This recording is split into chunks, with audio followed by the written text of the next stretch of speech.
Boa tarde, a graça e a paz do nosso Senhor Jesus Cristo, nosso Salvador, a palavra viva de Deus, aquele que fala aos nossos corações, a quem pertence a nossa fé e a nossa adoração. Muito bom estarmos juntos mais uma vez, hoje, nesta tarde, em torno da palavra de Deus. Sejam todos muito bem-vindos na paz do nosso Senhor Jesus Cristo.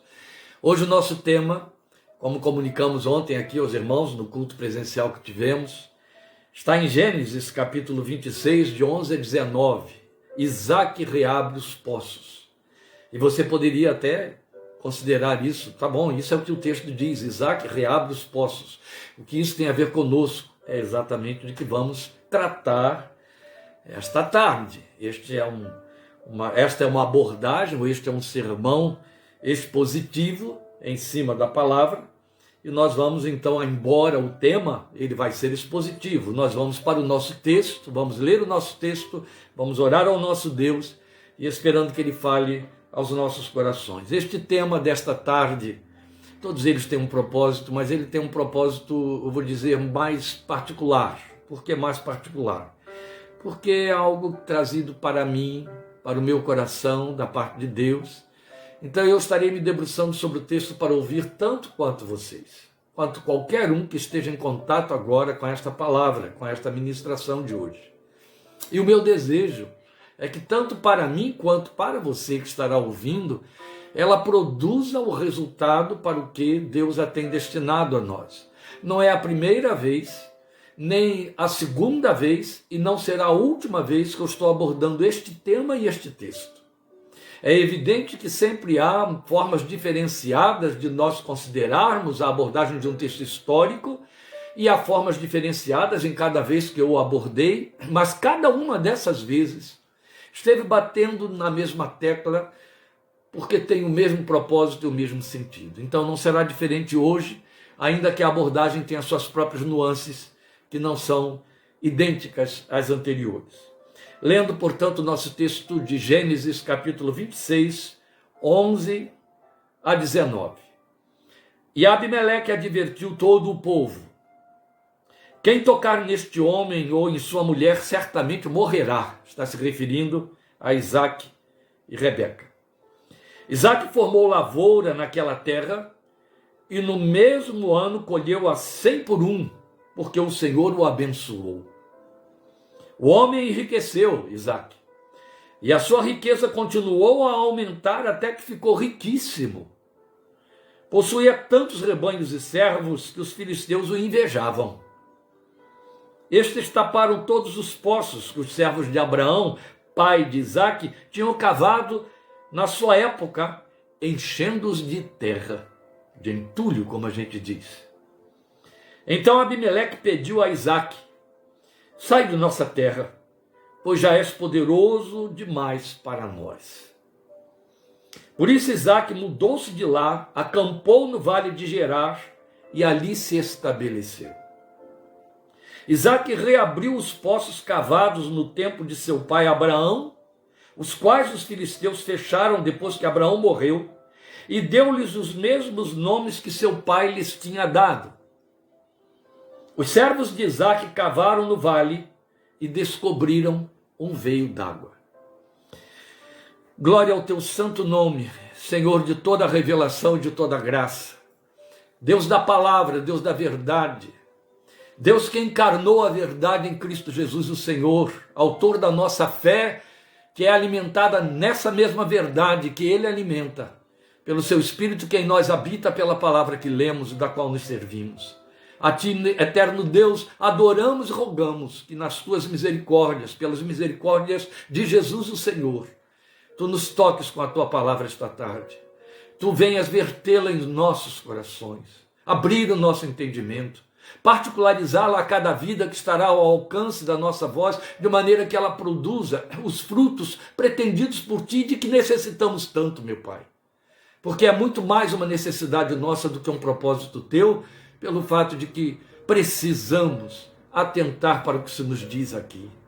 Então conduze-nos pelo teu Espírito Santo, que nos ilumina na palavra, que nos guia na verdade, que nos faz lembrar todas as coisas. Conduze-nos e comunica a tua voz ao nosso coração, porque necessitamos te ouvir, queremos te ouvir. Rogamos que o Senhor se assenhoreie deste tempo, deste espaço, de nossos corações e de nossas mentes. E então, faze-nos te ouvir a voz, fala-nos de perto e marca os nossos corações com esta palavra para o louvor da glória, da honra do nome bendito e santo do Senhor Jesus. Amém, amém.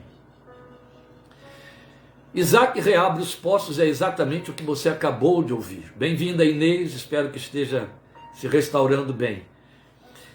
Isaac reabre os poços. Esse é o nosso tema e é disso que trata o texto. Você ouviu a leitura, você já entendeu, você sabe que se trata do fato de que, estando na terra de Abimeleque, dos filisteus, Isaac prosperou tanto que os filisteus ficaram com medo da sua grandeza, da sua riqueza, dele ter se tornado poderoso e se tornar uma ameaça, um risco, uma vez que diante de Isaac eles se apequenaram. E então o texto diz para nós que, com inveja do crescimento de Isaac, que estava sob a bênção de Deus, eles então começaram a tapar os poços que Abraão havia aberto e dos quais Isaac e toda a sua fazenda tinham de se servir. Capcioso e significativo, não porque sejam os filisteus, mas porque os inimigos, a oposição, foi tapar as fontes abertas por Abraão de que Isaac se servia. O que isso tem a ver conosco e a que se aplica? Eu quero fazer um paralelo, e com esse paralelo não vou estar espiritualizando o texto, eu vou fazer um paralelo direto e histórico entre a história de Isaac, a peregrinação de Isaac, filho legítimo de Abraão, e a nossa peregrinação de igual maneira. Quero lembrar a você, meu irmão, e a você, minha irmã, que a Bíblia diz para nós que somos filhos da fé que teve nosso pai Abraão, e Paulo em Romanos 4, que já estudamos, nos dá uma exortação dizendo que devemos seguir nas pegadas da fé que teve nosso pai Abraão. Ora, esse texto joga uma luz que nos recorda a peregrinação de Abraão, dizendo que Abraão abriu poços, é evidente, dos quais se serviu. Em terras áridas, quem tinha um poço estava bem, podia fertilizar a terra, produzir e enriquecer, e foi o que aconteceu com Isaac. Com o próprio Abraão, e depois outro tanto com Isaac. Isaac era o sucessor de Abraão, Isaac era o descendente de Abraão, Isaac era o homem que andaria nas pegadas da fé que teve seu pai Abraão, o que nos é ordenado a nós em termos de nossa caminhada espiritual de igual maneira. Ora, se eu tenho de caminhar nas pegadas da fé que teve o pai Abraão, e minimamente as pegadas da fé que teve o pai Abraão são desinstalação, dependência, obediência, é por aí que nós precisamos ir. Mas observe que quem peregrina, quem está em terra alheia, e era o caso de Isaac, tendo suas fontes de sustentação, que eram os poços cavados por Abraão, uma vez que essas fontes lhe são surrupiadas, tiradas dele porque foram entupidas com entulhos pelos filisteus, ele teria que abandonar aquele espaço, teria que ir embora, ele não teria mais como sobreviver, ele não teria como continuar a sua peregrinação com vigor, com tônus, com garantias. Não tinha. Alguma coisa precisava ser feita. E aí o texto diz para nós o que Isaac fez. E Isaac reabriu os poços que o seu pai Abraão havia aberto e que os filisteus entulharam. Ora, se Isaac o fez, nós também devemos fazer. E aí nós precisamos considerar alguns detalhes muito importantes naquilo que eu disse que é um paralelo entre a peregrinação de Isaac e a nossa peregrinação. Aqui teria de corresponder às fontes de sustentação de vida na nossa peregrinação como descendentes espirituais de Abraão, com as fontes de sustentação da peregrinação de Isaac, descendente natural de Abraão. Nós temos fontes das quais precisamos nos nutrir, nos alimentar para que a nossa caminhada possa seguir firme, sem interrupção, sem definhar, sem esmorecer. Existem fontes, alguém abriu fontes das quais podemos nos servir? Sim, foi Jesus quem falou dessas fontes. Ele se encarregou de abri-las. E então eu convido você a ir para João capítulo 7, para ouvirmos exatamente desse momento em que ele nos traz essa revelação a partir do versículo 37, sobre a qual João nos dá um parecer, uma explicação, que é uma revelação também. Evangelho de João, capítulo 7, versículos 37 a 39. No último e mais importante dia da festa, Jesus levantou-se e disse em alta voz: se alguém tem sede, venha a mim e beba. Quem crer em mim, como diz a Escritura, do seu interior fluirão rios de água viva. Até aqui você entende e recebe muito bem essa palavra, porque você sabe, a palavra de Deus deixa muito clara. Apocalipse convida a mim e a você, convida a igreja também convida outros, dizendo: quem tem sede, venha e beba, quem quiser, beba de graça da fonte da água da vida, que é Jesus. Ele disse isso para a mulher samaritana: se alguém beber da água que eu lhe der, nunca mais terá sede eternamente, nunca mais terá sede de eternidade, porque estará saciado. É isso que ele quer dizer. E aqui ele está provando isso mais uma vez, estabelecendo uma doutrina, um convite e uma verdade inegável, que todos os que de fato experimentaram beber desta fonte viva podem testemunhar. Quem dele bebeu sabe que está saciado quanto à eternidade. Se alguém tem sede, venha a mim e beba. E é interessante que a condicional é ter sede. Tem sede? Venha a mim, porque estou fluindo, você pode beber. Agora, quem crer em mim já é uma redundância em cima do atendimento à primeira oferta. Quem crer em mim, como diz a Escritura, do seu interior fluirão rios de água viva. E aqui nós temos uma verdade sobreexcelente nos sendo anunciada. Quem bebe de Jesus se transforma numa nova fonte. É isso que ele está dizendo. Ou dentro de quem bebe de Jesus, melhor seria dizer desta maneira, surge uma nova fonte. Uma fonte que vai se transformar em rios caudalosos. Uma fonte que vai fazer transbordar.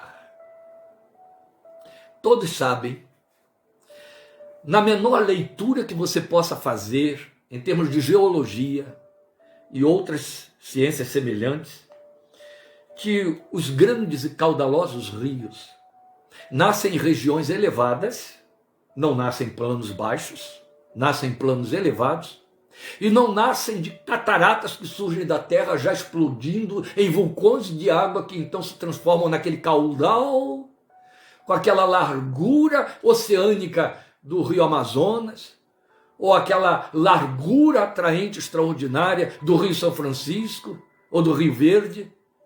Não. Nascem de lugares elevados como uma pequena mina.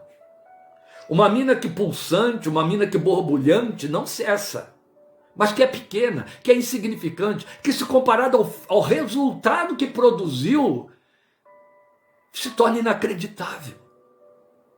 Quem for lá na nascente do São Francisco, põe a mão na boca. Quem for lá para o Peru, na nascente do rio Amazonas, põe a mão na boca para dizer: mas é daqui que sai aquele mar de água doce, turbulento, formando a pororoca, aquela coisa extraordinária, aquele fenômeno barulhento e irresistível. É daqui, dessa fonte tão pequena, tão insignificante no seu tamanho, na sua proposta, na sua promessa. Aleluia! Entendeu? Você não foi posto e chamado à fé, e quando bebeu de Jesus, isso não fez de você uma catarata explodindo em efusão e ufania, mas uma fonte, uma mina pequena, que observada de fora não promete nada, não significa nada. Mas o que sai de você é que produz os resultados caudalosos, aleluia, porque ele declara aqui: rios de água viva fluirão do seu interior. E então João vem e explica a que se refere isso. E diz no versículo 39, ele estava se referindo ao Espírito, que mais tarde receberíamos que nele crescem. Até então o Espírito ainda não tinha sido dado, pois Jesus ainda não fora glorificado. Mas eu e você sabemos que só podemos ser igreja, só podemos ser crentes, que só somos seguidores de Jesus, discípulos, vidas que nasceram de novo, porque o Espírito nos foi dado. Se alguém não tem o Espírito de Cristo, este tal não é dele. Ninguém pode dizer Jesus Cristo é o Senhor, a não ser pelo Espírito Santo. Ele nos deu o seu Espírito, essa fonte que então começa a fluir e jorra, e que lá na frente se transforma em rios caudalosos. A história da igreja está repleta dos resultados de fontes caudalosas, de rios caudalosos que surgiram de fontes tão pequenas. É a história de que fala a vida de Ivan Roberts, do próprio Martin Lloyd Jones, considerado um dos últimos puritanos, de Charles Spurgeon, considerado príncipe dos pregadores. É a história que fala, e pessoalmente eu posso dizer, de Dorcas Barros, fontes pequenas, reverendo Antônio Elias. É a história que fala de Charles Finney, John Wesley, Catarina Butte, homens e mulheres de Deus que, vistos por si mesmos e a partir de si próprios, não representavam nada. Eram pequenas fontes insignificantes, jorrando uma água que parecia fraquinha, mas que foi crescendo por não cessar. E o grande segredo é que não cessou a água.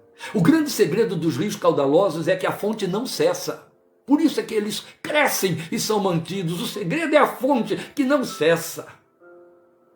E assim, as águas se espalham e se transformam em cataratas. Cataratas do Iguaçu, do Niágara, Catarata Vitória, na África. E por aí vai.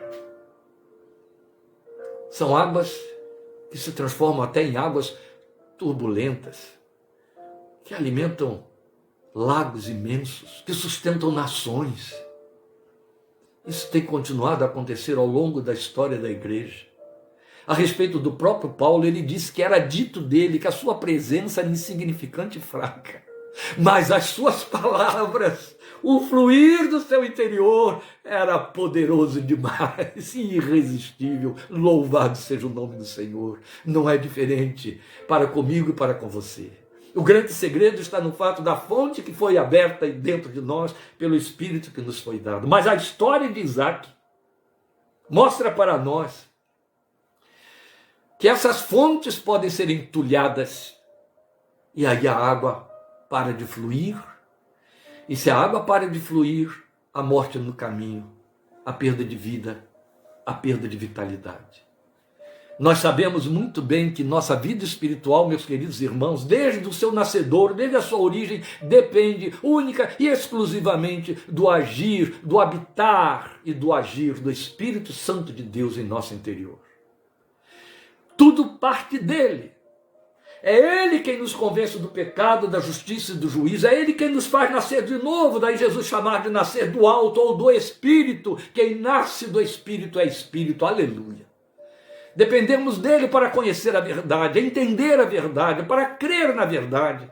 Dependemos dele para lembrar da verdade. Dependemos dele para glorificar o nome do Senhor Jesus. Dependemos dele para funcionar, para receber ferramentas funcionais para o serviço. Dependemos dele para termos poder de testemunho, conforme Jesus prometeu em Atos 1:8. Dependemos do Espírito Santo de Deus para sermos crentes e continuarmos sendo crentes e vitoriosos e vigorosos, cheios de graça e de vida. Dependemos do Espírito de Deus para que em nossas vidas ocorram coisas que estão registradas, que nos são contadas, ocorrendo na vida de homens e mulheres de Deus, feitos em verdade e justiça e retidão, com um testemunho inabalável, porque feitos para glorificar o nome do Senhor, comprometidos com Ele. E dependemos então de que, como escreveu Sarah Callen num dos mais belos cânticos congregacionais que já se conhece, maravilhas soberanas outros povos têm, ó, derrama a mesma bênção sobre nós também. Talvez você desconheça essa história, é um dos mais belos hinos que nós temos nos salmos e hinos, que foram replicados em outros hinários. Ele foi escrito na segunda metade do século XIX, por Sarah Callen, aqui no Brasil, a sua letra. e ela se serviu de uma mensagem que é muito significante, começando com um apelo: vem Espírito Divino, Mestre inspirador, vem, revela às nossas almas Cristo Salvador.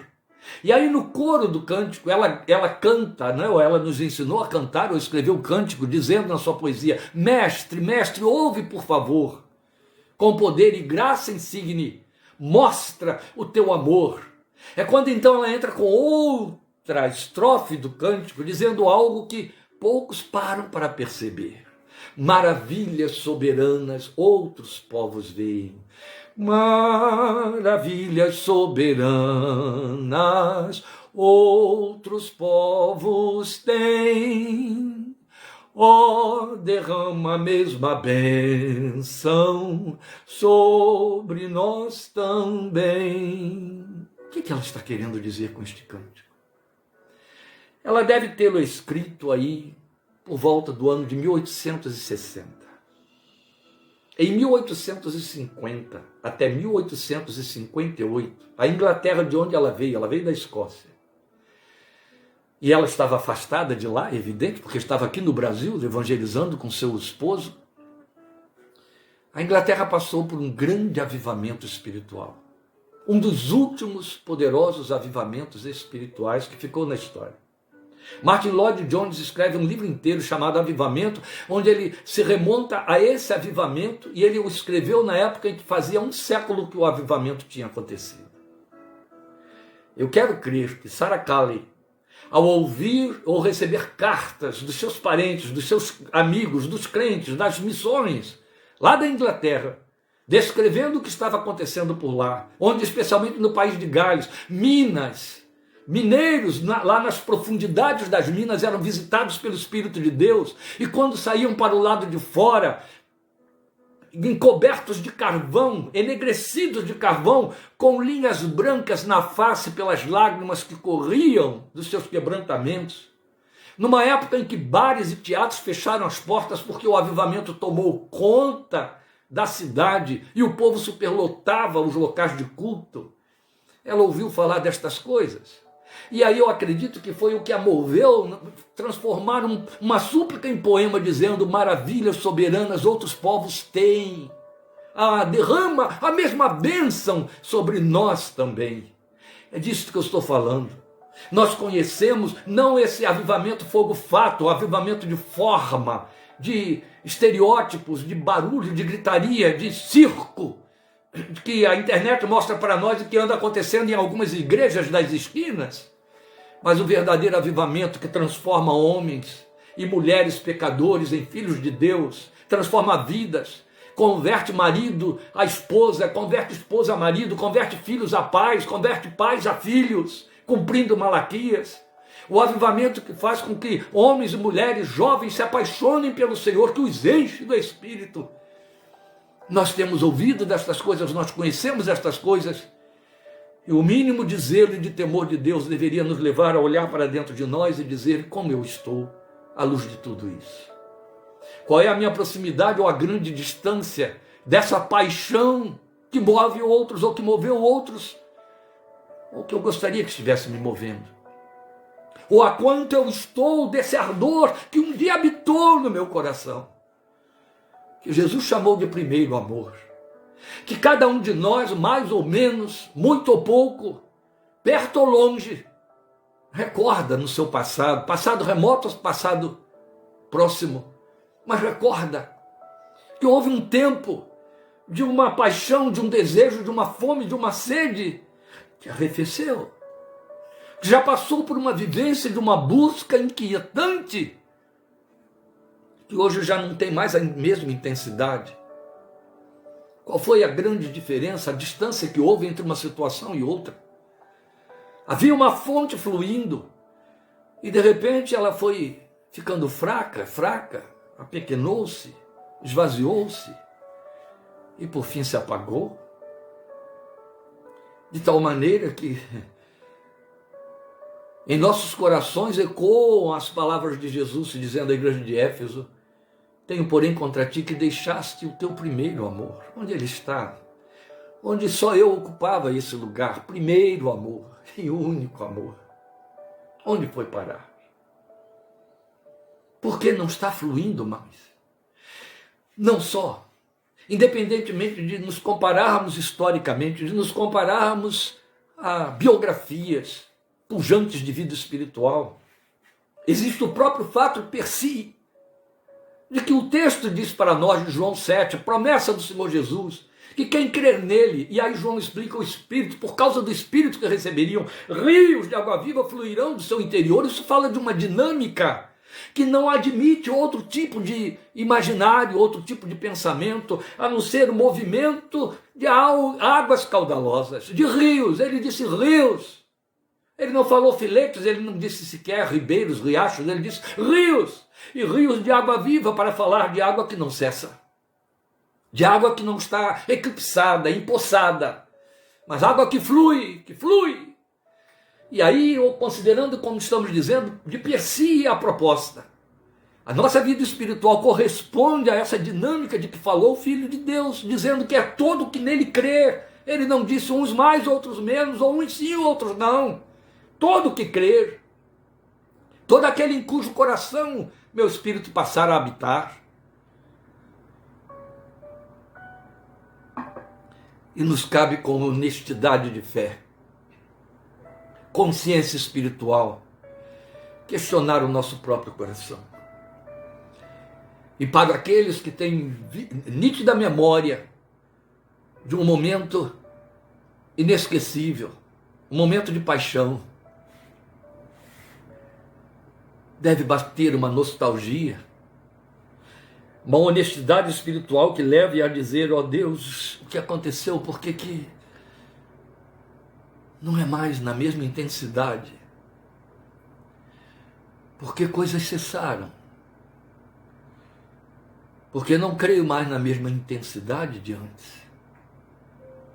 A história de Isaac diz para mim e para você, os poços foram entulhados. É fácil olhar para o texto e dizer, os filisteus entulharam os poços que Abraão abriu. Os filisteus são os inimigos. Mas os filisteus, os incircuncisos, na nossa caminhada cristã, podem estar muito mais dentro de nós do que do lado de fora, e via de regra estão mais dentro de nós do que do lado de fora. Não são demônios. É fácil atribuir isso ao demônio, e aí você vira vítima. Não. Os filisteus são nossos desejos, nossas vontades, nossas distrações e nossas tantas outras coisas que eu não tenho capacidade de nomear, mas que servem de entulhos, que vão sendo colocados no lugar da água que flui. E aí, a água para de fluir e não vamos nos apercebendo. Ela vai minguando e não vamos nos apercebendo. Você pensa que quando se ouve falar, você sabe disso, das grandes secas que têm nos vitimado tantas vezes, a cada verão, quando você ouve falar nas baixas do Rio São Francisco, em que várias áreas deixam de ser navegáveis, se torna impossível, as rochas do fundo do rio ficam à luz do sol, que são aquelas águas volumosas que secaram de tanto calor e por isso baixaram de nível e as pedras vieram para fora? Não. O problema aconteceu lá na fonte, lá em cima. Foi na fluência dos veios d'água que houve a escassez. E o resultado se fez ver lá adiante no curso do rio, em sua peregrinação. Meus amados, é fato que a vida contribui para aterrar os poços que Jesus cavou dentro da nossa vida. E aí o resultado que se percebe é perda de entusiasmo, perda de paixão, é menos amor, é desmotivação. E no lugar destas coisas instala-se uma religiosidade insípida e mecânica. Coisas próprias da velha natureza vão ocupando o lugar da vida no espírito. O mecanismo de religiosidade, de agenda, vai ocupando o dinamismo, a paixão, a verdadeira motivação, e aí a gente acaba ficando no nível da igreja de Éfeso. Conheço as tuas obras, e ele as descreve em Apocalipse 12, de 3 a 4, ele as descreve. Ele fala, eu conheço o seu zelo, a sua ortodoxia, eu sei como que você fiscaliza, vigia, cuida da doutrina, eu sei quanto que você atua. Conheço a sua agenda, sei como que você se esfalfa, se esgota, se cansa, como corre, como atende, como ouve, como prega e ensina, visita, ora por A, por B, cumpre programas, faz as agendas, cumpre as atividades da igreja, cumpre a agenda do calendário da igreja, as festas anuais, as festas mensais, as comemorações. Tudo isso está ativo e intenso. Tenho, porém, contra ti que deixaste o primeiro amor. A mecânica vazia tomou conta da verdadeira paixão, da verdadeira motivação. Em outras palavras, o que está sendo feito não está sendo feito para mim, nem por conta de mim, nem por mim. E então eu te aconselho que você volte ao lugar de onde você parou. E o que ele está dizendo é, você parou lá e nem sabe. Oh, meus amados, é quando o ativismo substitui o primeiro amor, e aí a tragédia toma lugar na vida espiritual e o vazio cai. Há uns que sequer podem olhar para trás e dizer, eu tive o meu primeiro amor, foi um tempo mais intenso do que hoje. Tem uns que dizem, nunca aconteceu. Porque o Senhor botou o Espírito lá dentro, mas já havia entulhos que não saíram. E isso é o mais comum do que se pode pensar. É muito mais comum do que o entulho que vem apagar, sufocar uma água que fluía antes com intensidade. Então eu estou falando de fontes que não sequer chegaram a jorrar como o Senhor pretendeu, porque os entulhos não foram tirados, já estavam lá.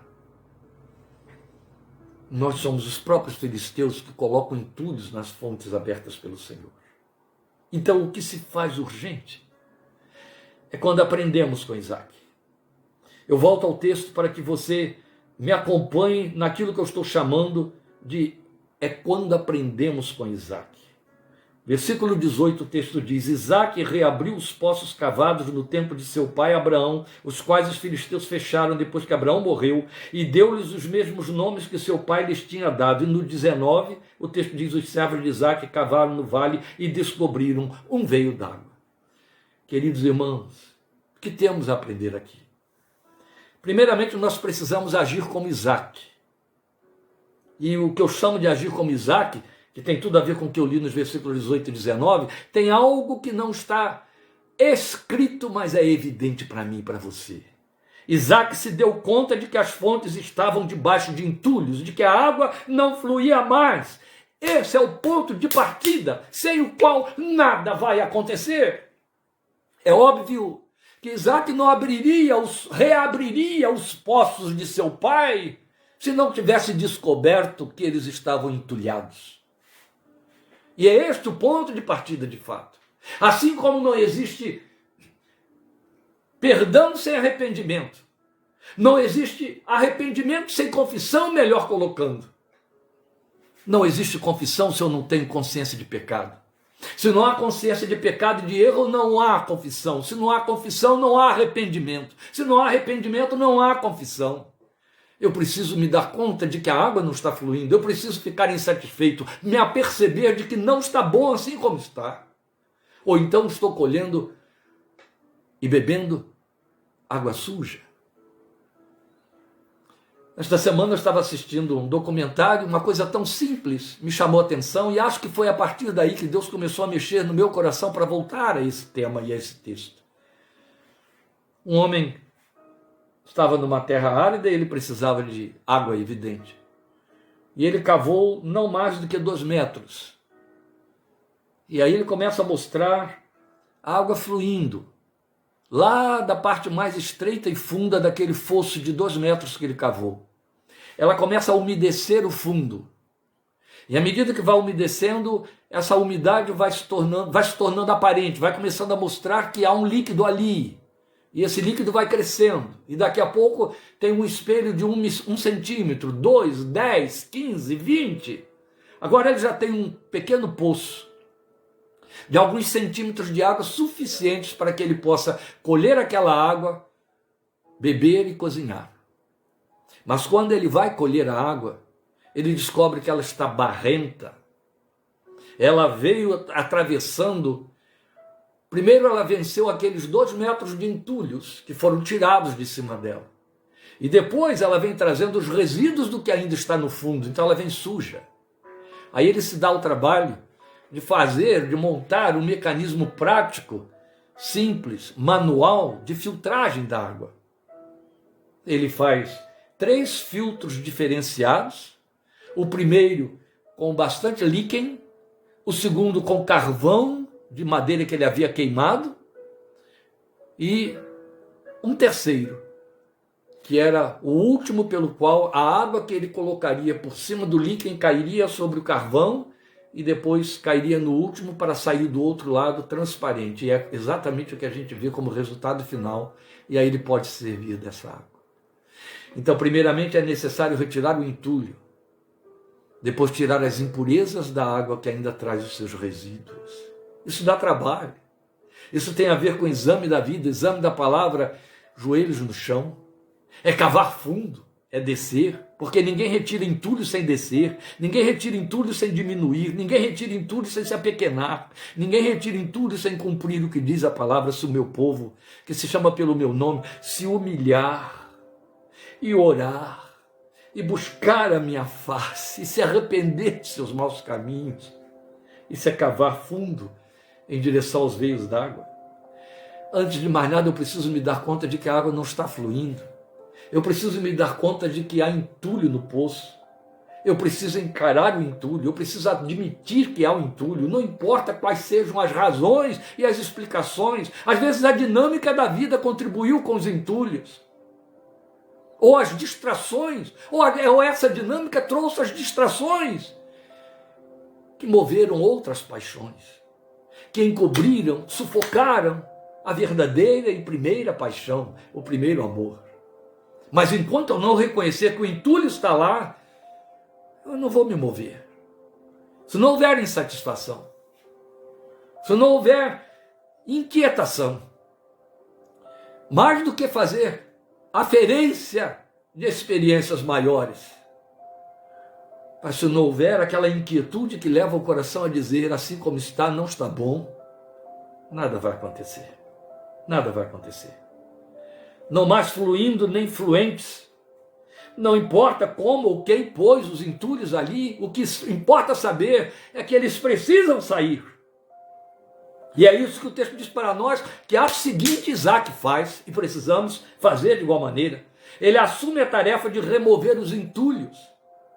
E é belo demais você ouvir o texto dizer, é belo demais você ouvir o texto dizer, no versículo 18, que ele reabriu os poços cavados no tempo de seu pai e deu-lhes os mesmos nomes que seu pai lhes tinha dado.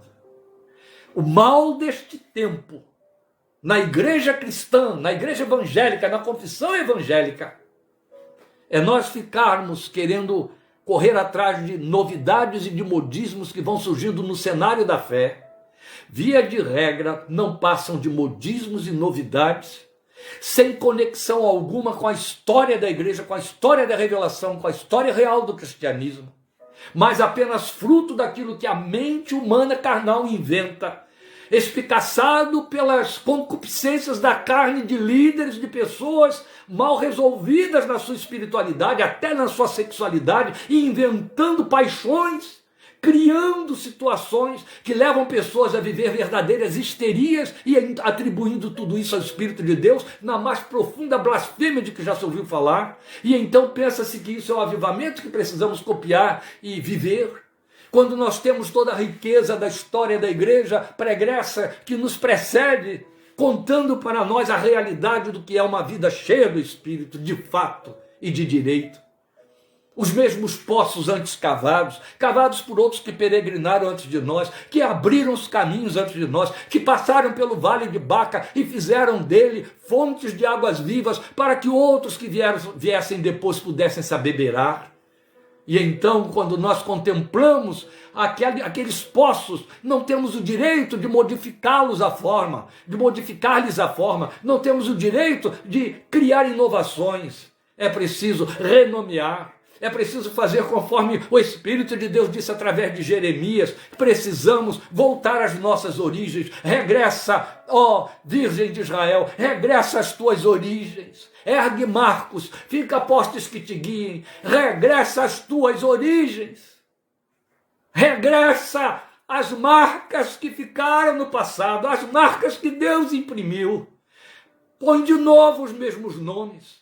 Não inove, não invente coisas para as quais você não foi capacitado nem capacitada, mas renomeie com os mesmos nomes. Volte às fontes.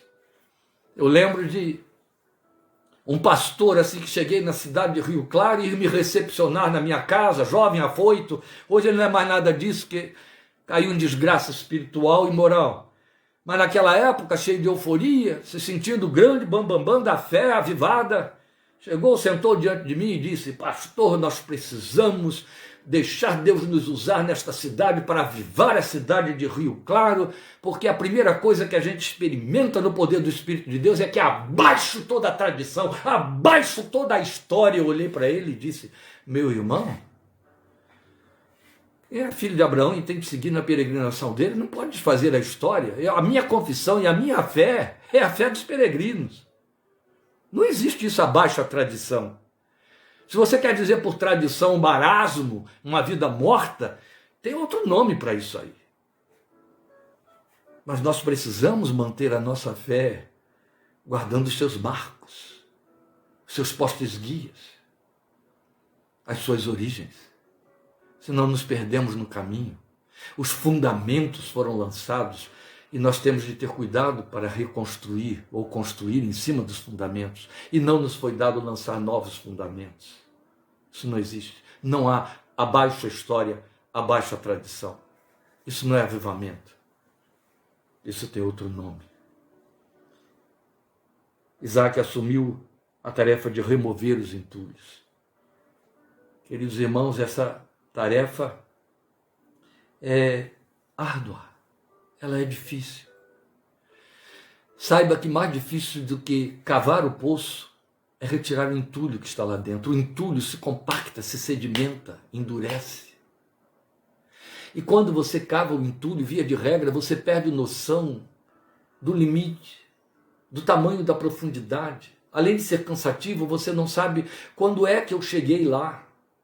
Mas existe uma resposta simples e fácil. Quando é que eu sei que o último entulho foi removido? É quando eu vejo que a água começa a fluir. No princípio, ela vem tímida, umedecendo, aparecendo devagar.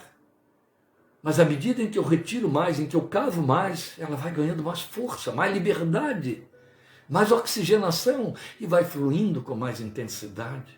Ela vai respeitando a pressão de baixo para cima. Oh, amados, retirar entulhos também humilha, porque, como dissemos, é preciso descer. Retirar entulhos cansa. Não é uma tarefa de avivamento, não, nós estamos indo em busca dele. É ele quem está faltando. E então não estamos debaixo do vigor e da intensidade que nós pretendemos. Nós estamos correndo para tirar o entulho exatamente porque estamos desanimados, porque estamos enfraquecidos, porque há uma astenia espiritual. E então temos que retirar os entulhos. Por isso é mais difícil retirar o entulho do que cavar. Quando você cava, você está sendo movido por sede. Mas quando você retira o entulho, você está sendo movido pelo cansaço, pelo esgotamento, até por tristeza. Mas se não formos por mão à obra de retirar os entulhos, vamos secar. Então é preciso remover os entulhos, até percebermos a água começando a subir de novo, a água do Espírito de vida, que vem trazendo promessa de restauração. E restauração é um programa que Deus tem a seu cargo quanto à nossa vida. Ele é o restaurador das veredas, glória ao seu santo nome. Ele é o Deus que faz de novo, ele é o Deus que torna a fazer. Tornou a palavra do Senhor a Jonas e disse, ele é o Deus que torna a fazer. Daí ele nos faz nascer de novo, daí novos céus e nova terra nos quais habita a justiça, daí nova criatura. Eis que faço coisas novas e agora virão à luz. Ele restaura, ele é o Deus da restauração. Isaac não se ocupou apenas de dar-se conta de que os poços estavam entulhados. Não se preocupou apenas em retirar os entulhos e manter a posição do seu pai, dar os mesmos nomes que o pai deu, respeitar a história. Isaac foi além, Isaac quis mais. Uma vez que as águas voltaram a fluir e ele sabia, eu dependo disso para continuar avançando, eu dependo disso, eu tenho que ter mais, porque os filisteus continuam fazendo o seu trabalho. Ele resolveu cavar novos poços. E o versículo 19 diz para nós que os servos de Isaac cavaram no vale e descobriram um veio d'água. Lindo! Agora sim, eu vou em busca de descobrir novos veios d'água, novas experiências com Deus, algo que não está ainda no registro da minha história, algo que vai ser novo na minha vida, algo que vai servir para, vai ficar como legado para os que virão, algo que vai contar história para outros, algo que vai servir, como aconteceu com a própria história de Abraão, de cujos poços seu filho bebeu, que a minha fé, ainda que morto, falará, continuará falando, como aconteceu com Abel. A fé que depois de morto ainda fala. Então é hora de avançar e abrir novas frentes, novos poços, porque o que se nos diz na palavra de Deus é exatamente isso. Conheçamos e prossigamos em conhecer o Senhor. Como a alva, a sua vinda é certa. O crente é instigado, convidado, convocado a avançar e continuar avançando. É ir e manter-se firme indo. É ir e não parar. É ir e não se deter, porque quem se detém assenta-se na roda dos escarnecedores. Mas é como disse Oséias 6,3, conheçamos e prossigamos em conhecer. Não é ficar no nível do primeiro contato, não é ficar na superfície, não é ficar no primeiro limiar. É dar um ponto de partida e seguir adiante. É querer mais, é avançar para ir além, exatamente atendendo ao apelo de Pedro, em 2 de Pedro 3,18, o último versículo da sua segunda carta. Cresçam na graça e no conhecimento de nosso Senhor Jesus Cristo. Quando eu associo Oséias 6,3 com 2 de Pedro 3,18, eu tenho que parar diante disso e dizer, meu Deus, é isso que significa rios de água viva fluindo do seu interior. É um movimento que não se acomoda, não fica usufruindo o que ficou para trás, mas não, queimou o holocausto, agora retira as cinzas e acende de novo, e põe nova lenha e mantenha o fogo aceso, porque ele não pode apagar. É isso que não pode faltar. É isso que eu e você necessitamos. É isso que a igreja destes dias precisa. Ter consciência de poços entupidos, da necessidade de desentupi-los. Eu e você, nas nossas vidas, precisamos olhar e dizer, Senhor, o que é que se estagnou?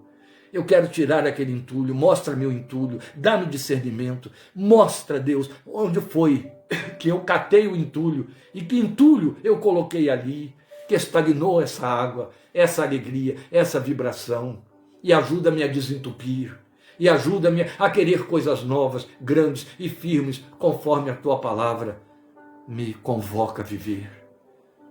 Clama a mim e responder-te-ei, e anunciar-te-ei coisas grandes e ocultas que tu não sabes. Amém. Seja isto para mim e para você. Esta era a palavra que Deus botou no meu coração para compartilhar com você nesta tarde. E eu sei quanto necessitamos dela neste tempo. O Senhor te abençoe e te guarde. O Senhor faça resplandecer o seu rosto sobre ti e tenha misericórdia de ti. O Senhor sobre ti levante o seu rosto e te dê paz. Obrigado por sua companhia. O Senhor lhe deu uma noite de domingo na sua presença, uma semana abençoada na sua presença. Estejamos juntos quinta-feira, em nome de Jesus, com Romanos, parte 43, capítulo 13, que estamos indo já mais para o fim da carta. Deus te abençoe, estejamos orando uns pelos outros, porque é disso que todos nós necessitamos. Ore pelo nosso irmão José Carlos Porto, para que o Senhor o visite com bênção.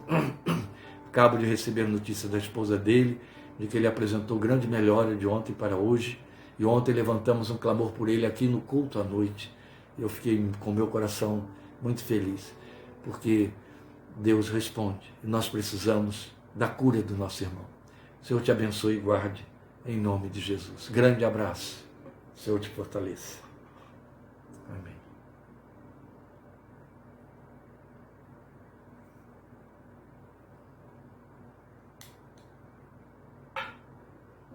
Amém.